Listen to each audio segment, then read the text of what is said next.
900 years of stone and iron. The Tower of London was engineered as a machine for confinement, betrayal, and state-sanctioned death. We walked through these grounds today with cameras and audio guides, assuming that violence of this magnitude is safely locked away behind museum glass. But consider the men and women who didn't buy a ticket. The condemned who passed under the heavy timber of Traitor's Gate knew those lattice frames were the last threshold they would ever cross. The terror they felt inside these walls didn't evaporate when their hearts stopped beating. The stone itself acted as a vault, trapping the final panic of thousands of executions. Emily, a history student traveling from Manchester, approached the tower strictly as a researcher. She was compiling data for a paper on Tudor executions, sifting through the harrowing letters and journals left behind by prisoners like Thomas More and Anne Boleyn. She was reading the exact thoughts they had in their final days. Emily viewed these lives through a clinical, academic lens. The yeoman warders, however, spend their careers walking the same corridors where that history remains palpable. Immersing oneself in the specific details of a violent death invites a level of intimacy that doesn't always end when the book is closed. Her research naturally led her into the Queen's house, the specific residence where Anne Boleyn spent her last hours before facing the executioner.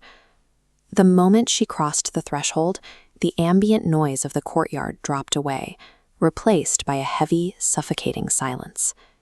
Near the window, a woman stood facing away, dressed in a dark floor-length gown. Emily assumed it was a wax museum mannequin, until the figure moved. Very slowly, the woman turned her head over her shoulder to face the room. Emily froze. The woman's skin was pale and translucent. Where her eyes should have been, there were only empty, dark voids, as if the light had been scraped out of her skull.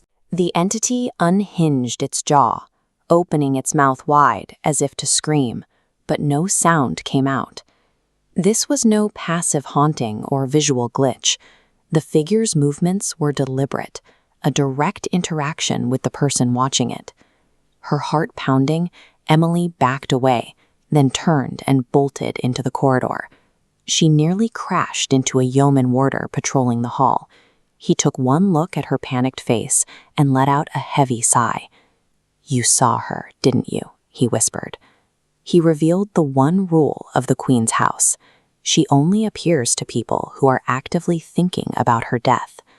The warder's rule suggests a feedback loop. The more Emily focused on the execution's trauma, the more she became a conductor. Concentrated memory bridges centuries, allowing past suffering to use a researcher's consciousness as an entry point. This means the true danger isn't trapped in the physical stones of the Queen's house. It anchors itself to your own thoughts.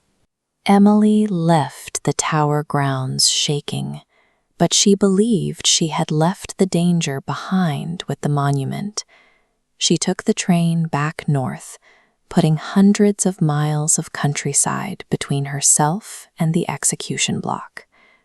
By evening, she was back in her own bedroom in Manchester, a private space with zero connection to Tudor history. But Emily assumed that physical distance could protect her from a threat that had already bypassed physical space. Setting her bags down, she looked up into her bedroom mirror, expecting to see her familiar reality reflected back. Instead, the glass reflected the woman in the dark gown, standing perfectly still, right behind her. The letters and journals Emily read didn't just document the fear of Anne Boleyn and Thomas More. That written suffering had outlived its authors by centuries. Because when you dig deep enough into the darkest chapters of human history, the history doesn't stay in the past.